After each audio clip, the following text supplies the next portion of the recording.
Hello, everyone, and welcome to the Down Syndrome Center podcast. As always, I'm your host, Dr. Kishore Balodi, and we have a returning guest, but an incredibly important guest, especially this week, as for many of you who have a loved one with Down syndrome, or perhaps you're a clinician listening to this podcast and you have many patients with Down syndrome, a big change came out yesterday for the updated AAP healthcare guidelines for taking care of children and adolescents with Down syndrome.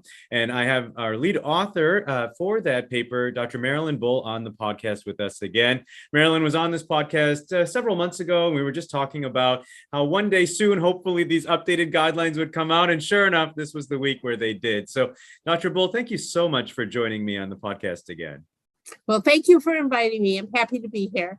Well, I was hoping what we could do with this podcast is really focus on the this 2022 update, like I said, that just came out yesterday, and for you to give us and our listeners a little bit of a highlight of what's new with this guideline. What are things that have stayed the same? So let's start with, are there things that you would want to highlight that have stayed the same in this guideline? Yes, I think there are several things that have changed the same, and many things that actually were the same but tweaked a little bit more strongly. So the things that are absolutely, I think, the same, the one major one is the atlantoaxial instability guidance, in which we give parents the information of things they should watch for with respect to AAI and the information they need to call us, that it's really wrong to do x-rays on a routine basis because of the additional harm that can occur to children when the results are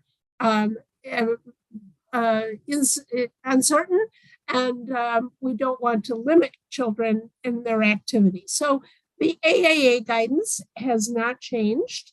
And for our listeners, just so I could highlight for them too, so this atlantoaxial instability information, if you really want more information, the last podcast that I did with Dr. Bull, we talked about this in depth. And so I think it's great that for the sake of the kids and the radiation exposure and things like that, that guideline has not changed, and they continue to remain the same, which is if they're symptomatic, of course, we would move forward with x-ray first in the neutral position of the neck, and then if need be, flexion and extension views, but for the safety of the kids. Yeah, I love that. And what else? What else were you going to share, Dr. Bull? So the other thing that has really changed nearly the same is the hearing recommendations for testing and evaluating hearing, and for otolaryngologic follow-up were important because development of communication skills for children with Down syndrome is so important for their long-term outcome.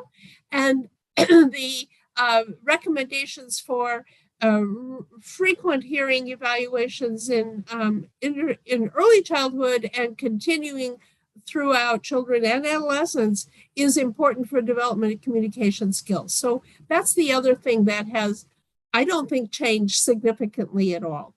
And I think one thing that I noticed when I was reading through the guidelines was, of course, in every state in this country, the children will have a newborn hearing screen. And then, of course, that importance of repeating that screen at 6 months of age, and then again, 6 months after that at 12 months of age.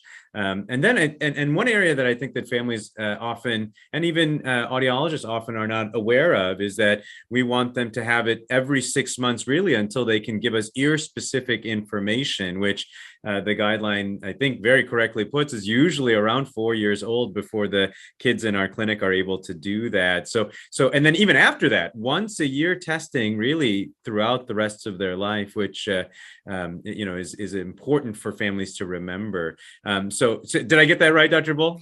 You got it perfectly correct. Awesome. And that's important because hearing fluctuates in children because of the craniofacial configuration. It easily fluctuates. So being on top of it and detecting hearing loss as quickly as possible is important. And I think one area, and maybe I'm reading it as new, but maybe it was in the prior and I missed it, but I thought it was very interesting and important to highlight too. If hearing loss is confirmed, it says within 48 hours, the child should be referred to early intervention services for hearing. Can you elaborate on that a little bit? Absolutely. Yeah. So the national newborn hearing screening regulations one of the big challenges with that is the implementation of intervention. So if they confirm that there is indeed a hearing loss, that involvement with the early intervention programs is so helpful for children and families. Wonderful, wonderful. Anything else you want to highlight as things that kind of remained the same and importantly so remained the same? Yeah, so the thyroid screening is another important point, and it's really important for families to be aware that most states check TSH, but there are states that do not, and that if they do a T4, that they need to get a TSH because you can miss that early congenital hypothyroidism without a TSH. So that's medical, but parents can check with their physicians. Does our state do a TSH or are we a T4? And there are states that are T4. So that's one thing that's maybe been just tweaked a little bit in guidance in that guidance. And in our state here in Pennsylvania, I was surprised to find out, yes, indeed, it is normal for the state to only send a T4 level. So we've definitely built that in, that a TSH level needs to be sent on every baby with Down syndrome.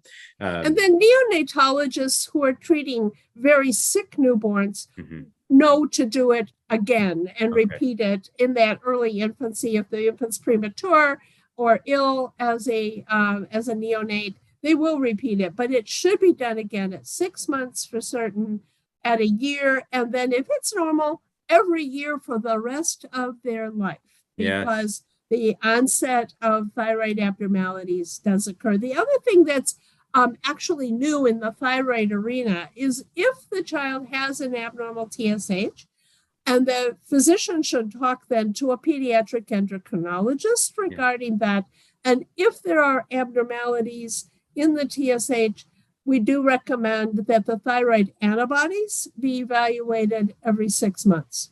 So that adds one more thing to the thyroid arena. As the guideline really nicely points out as well, is that we know that autoimmune issues or immune issues against the body itself is very common in people with Down syndrome, and the Hashimoto thyroiditis, which is a big way of just saying the antibodies in the bloodstream that are attacking the thyroid gland are more common and would lead to more likelihood of thyroid issues moving down the road. So that was a very helpful part of the guideline to illustrate the importance of checking those antibodies. And if they're positive, if I read that correctly, to make sure that we check the thyroid even more frequently than otherwise. That's correct. Every 6 months, the endocrinologists recommend that. Wonderful, wonderful.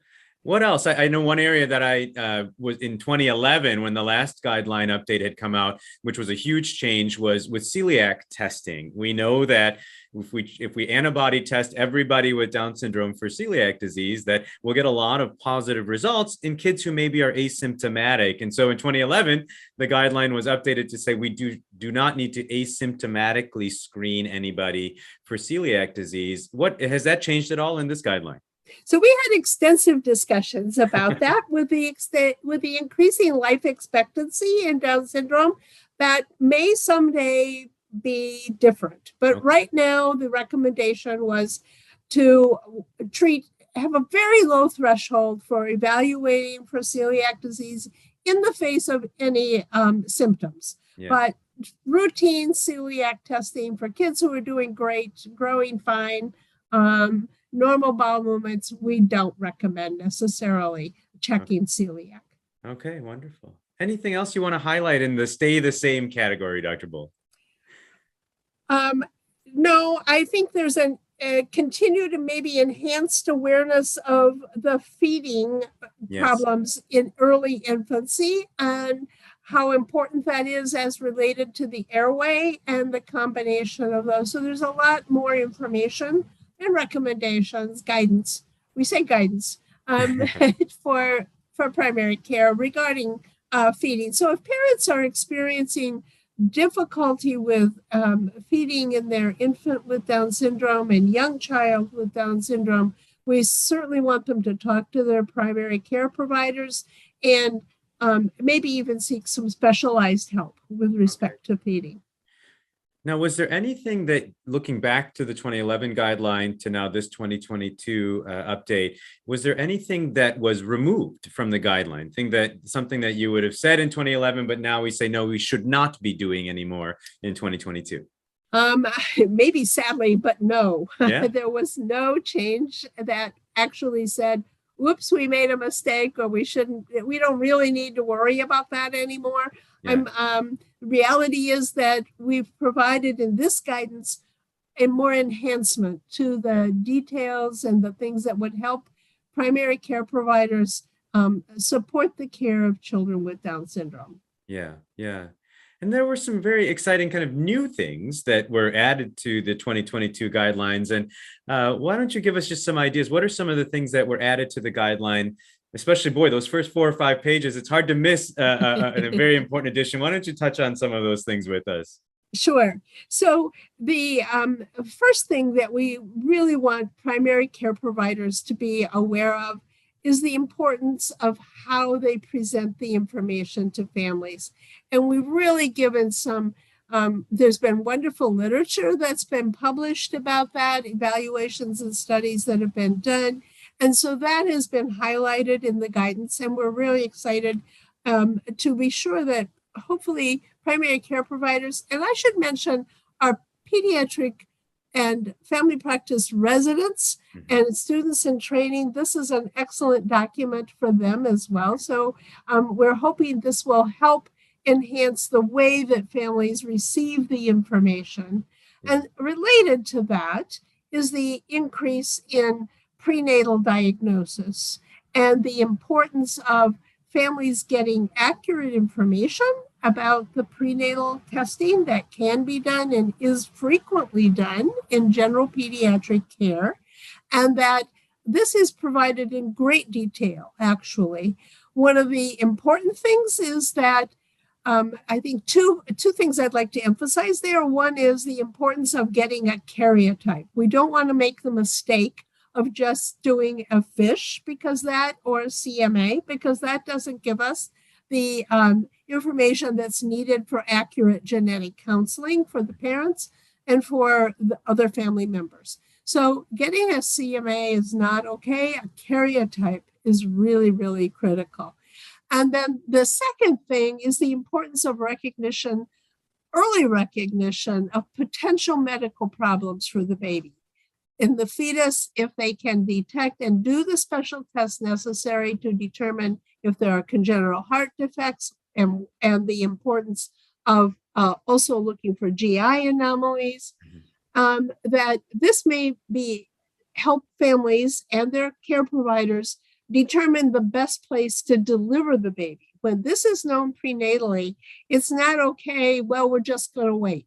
No, let's evaluate the baby so we can provide the specialist can provide the very best care, and there isn't delay in getting care to that info after delivery. So, and I think that additionally, with that same guidance, there are medical problems that occur. So where mother delivers, if the baby has severe feeding or respiratory problems or is born very prematurely, that having a plan for that delivery developed in advance, even though it may not be in the local community, which everyone would like, it may be best for mom and baby to be delivered at a specialty center. So those are the things we have emphasized differently. And it's a wonderful summary in the guideline regarding all of the things you were just talking about, the different types of prenatal testing that are available now that may not have been as widely available 10, 11 years ago. And then also the importance of taking into account the family's emotional state and providing support for those areas, and giving guidance. A beautiful table that's in the first few pages that really summarizes how best to deliver the diagnosis. And I thought that was fantastic. So thank you for including that in this guideline. What else would you like to highlight as something new that was in this guideline? Well, there are some things in terms of neonatal testing, particularly the CBC with differential is new, and families may want to check with their primary care providers to make sure that was done in the first 3 days of life, because that gives us, in some settings, information regarding the risks of leukemia that are important to know ahead of time. So they can be followed by the experts that will be most helpful. Mm-hmm. The other thing that's a little different in this guidance is the recommendation for at 1 year of age to start annually evaluating the iron status. Mm-hmm. We know that children with Down syndrome are not at increased risk of anemia as iron deficiency anemia, but the tests we do to look for that are not possible to determine always, Mm-hmm. and that checking iron stores is important both for neurodevelopmental status Mm-hmm. as well as for the other interesting piece is that so many of our children have sleep problems, and that iron deficiency actually can affect the quality and the sleep. So if parents don't want to be up 3 and 4 times every night with their toddler, asking their doctor to check for their iron status, and specifically iron studies, and specifically a ferritin with an associated what we call a CRP, which is an assessment of immunity, not immunity. What's my word? Inflammation, I think you're trying to tell us, right? Exactly. Yeah. Uh-huh. Yeah. So just having them check with their doctor, because it is recommended that we do that once a year and look at iron status to prevent iron deficiency, not necessarily anemia. They'll pick that up on the CBC, but iron deficiency. Children with Down syndrome frequently don't chew as well, and they're not getting the iron sources. So looking at iron sources in the diet is another thing that in my practice I talk about with families a lot. Yeah. And I think for the providers who are listening to this podcast, the real issue that Dr. Bull was alluding to here was how they tend to be a little macrocytic. So the cells of the blood tend to be a little bit larger. And when we have iron deficiency, we often will see small cells. But if you already started from a very large number, then it moves maybe into the normal range, and you might miss iron deficiency without sending these specific iron testing. And I love how the guideline gave a couple of options. You could send a ferritin and CRP, like you had mentioned, or you could send a total iron binding capacity, or TIBC, and serum iron level in order to assess the iron, which I think is very helpful to be able to identify iron insufficiency before anemia would even set in. Yeah. Beautifully stated. Thank you. What else are some areas in this guideline that are new that I think our audience brand new for this guidance is the growth charts, because the Down syndrome specific growth charts were not available in the 2011 version. Mm-hmm. And they are not included in most electronic health records, so physicians don't have access to them. Mm-hmm. But they are easily accessible through cdc.gov, and the guidance gives the direct link to those Down syndrome. So primary care providers can download them and use them in their practice for helping. And I think families like to see the Down syndrome specific, and that is those growth charts are described in detail in this new guidance as well. And one thing that I noticed there, Dr. Bull, too, was how for our providers on this who are listening to this podcast, that the BMI, the body mass index, that the recommendation is under 10 years old, that we should be using the Down syndrome specific charts for BMI, and over 10 years old, we should be using the CDC growth charts for BMI just for every other child. And can you explain to our audience why that might be, why we would not just continue using Down syndrome specific BMI even greater than 10 years old?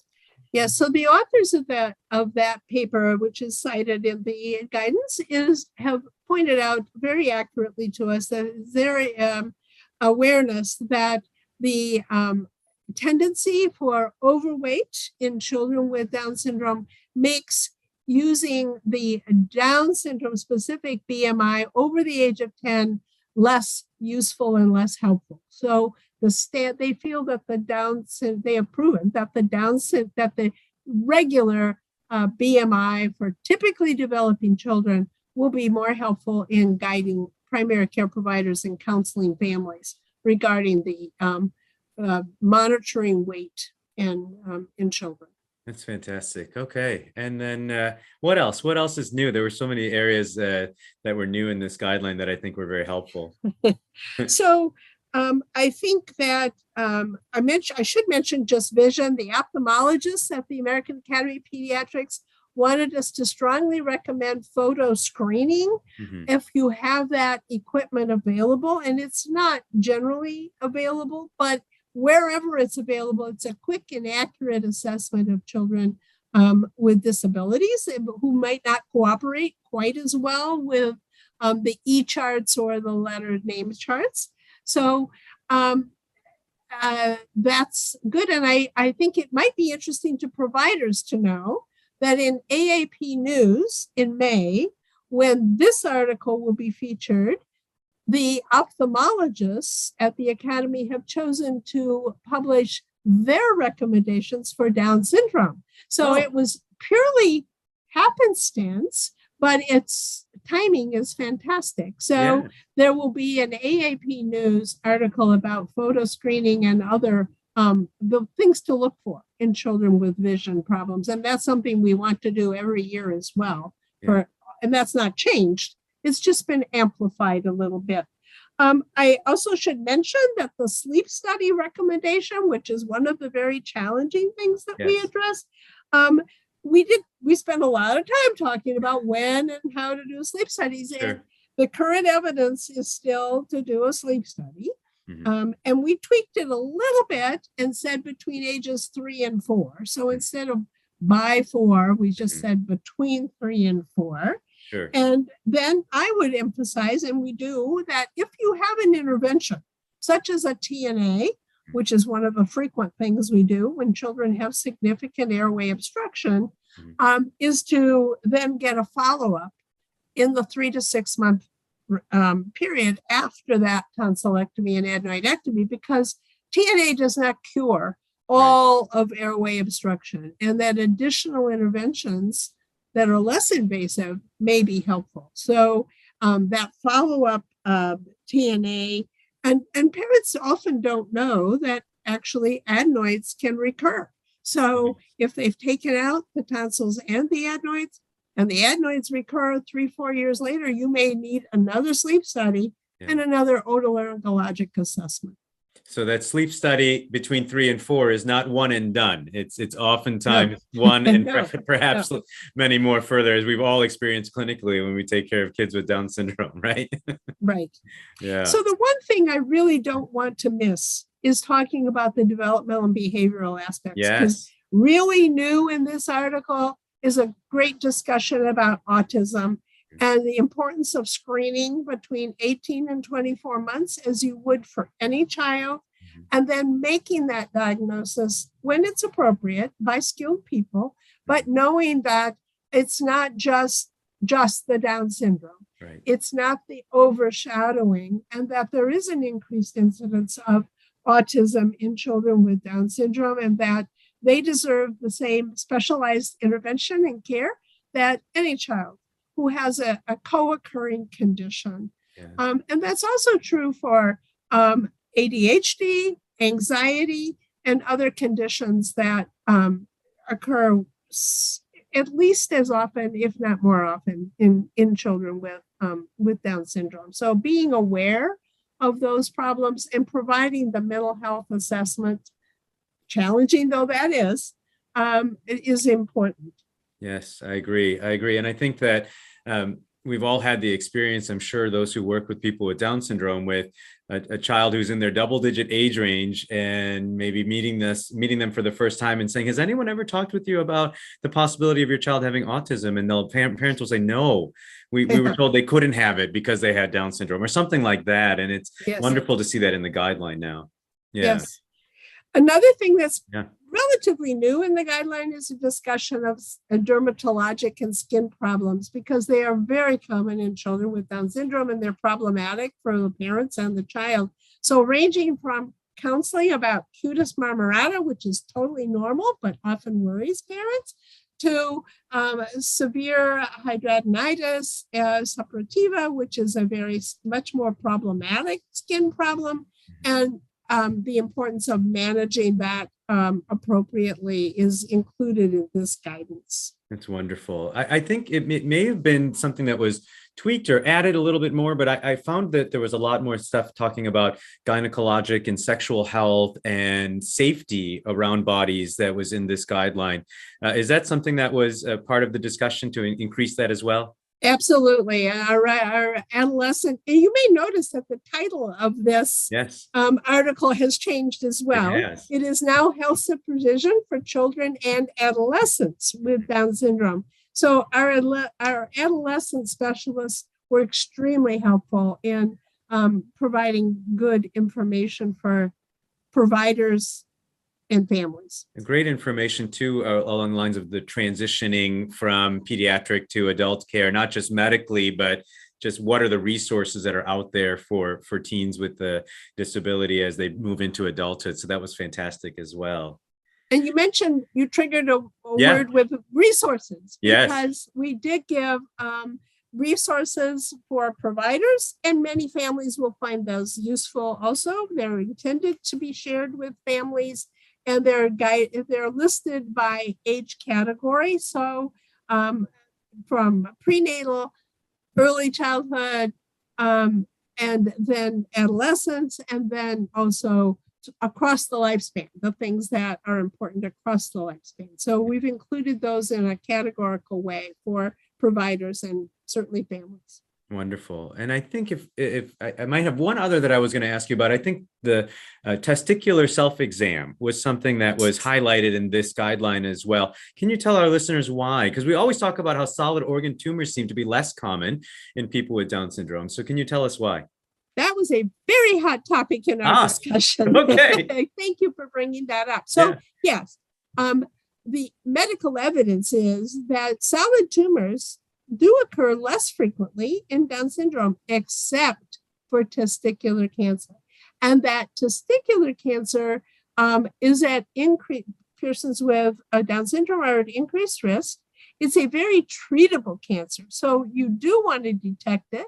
And the concern is that not every adolescent or young adult with Down syndrome will tell you if there is a change in their testicular size or they notice anything that's different.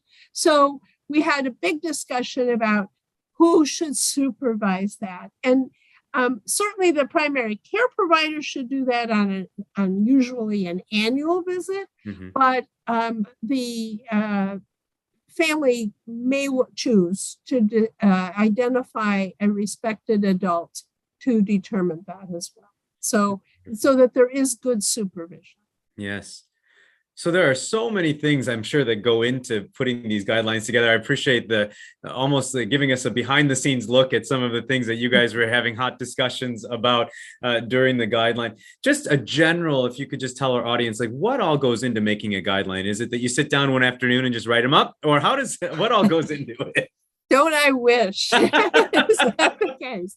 So the guidance is provided as developed by the American Academy of Pediatrics, not on a grading of evidence, but on the basis of clinical expertise by specialists in all the subspecialties that are represented at the American Academy of Pediatrics. And I don't think I counted this time, but it's about 20 to 24 groups of people designated someone. So the ophthalmologist, the hematologist, the otolaryngologist, the general surgeons, they all looked at this and said, yeah, we want to look at it as it's developed, and we want to give you comments. And then I and my group of writers worked together to assimilate that into incorporating their concerns and their expertise into this guidance.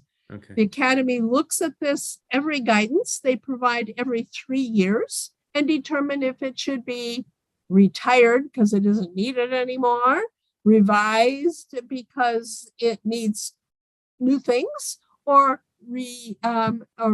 renewed because everything there is still okay. So every 3 years. I do want to mention that there is a parent website called healthychildren.org, and that the Down syndrome guidance is going to be, not yet with this version, but our next project is to update healthychildren.org, which will be a checklist format for parents that includes all of these things. That's another work. It's a work in progress, and it will be, as it was last time, a few months before we can get that actually up and running. But that's our next job. What's on the healthychildren.org site right now is based on the 2011 last update. That's correct. Got it. Okay. And there's nothing wrong with that. No, but all these new things we've been talking about today aren't there yet. Okay, got it. So if a family wanted to direct their provider, their physician, their PA, nurse practitioner, to these guidelines intended for doctors, where would they find these? So maybe you can publish the direct link, but I'm going to tell you that if you say, if you Google, Dr. Google is wonderful, and if you Google American Academy of Pediatrics, Down syndrome healthcare guidance, it should come up. Okay. Now, whether this one will or the 2011 or both, I haven't tested that yet, but honestly, Googling, but you have to put in American Academy of Pediatrics. Got it. And Down syndrome healthcare guidance. Great. And I'll put a link to the guideline on the pediatrics.org website as well for folks to be able to take a look at it. Well, this is fantastic. So 3 years, and then the next one, you're already getting ready, getting excited to put all the work into it, I'm sure, for the next one in 2025. But we really, really appreciate this guidance. Sure, it makes all my PowerPoints now have to be updated, but that's a good thing. It's a sign that we're moving in a direction towards evidence-based in how we manage and take care of children and adolescents with Down syndrome, which is fantastic. Dr. Bull, are there any final thoughts or comments you wanted to make before I close our podcast today? I think you've covered really all the highlights. There are other things in there. Primary care providers really should one time look through it so they know what's there. There is a chart at the end, which is kind of a quick look. If you suddenly got a new child with Down syndrome in your practice and you haven't seen one, most primary care providers are seeing 0 to 3 children with Down syndrome. So having that quick guidance look is also helpful, and it's a summary of the things that then it guides you back to looking at the details in the specific sections. Wonderful. Well, thank you again for joining us on this podcast. Thank you for sharing this information with us today and the updates. And I think that families and primary care providers are going to find this information extremely helpful. And for our listeners, if you have any questions that you would like me to answer on this podcast, please don't hesitate to reach out to us at Down Syndrome Center at chp.edu. And we'd be glad to find a co-host to join with me and share their information and their expertise. If you would like to join with us in what we do at the Down Syndrome Center, including this podcast, please go to givetochildrens.org/Down Syndrome Center. And we are so blessed to see so many of you joining us in the work that we are doing. But until next time, bye-bye.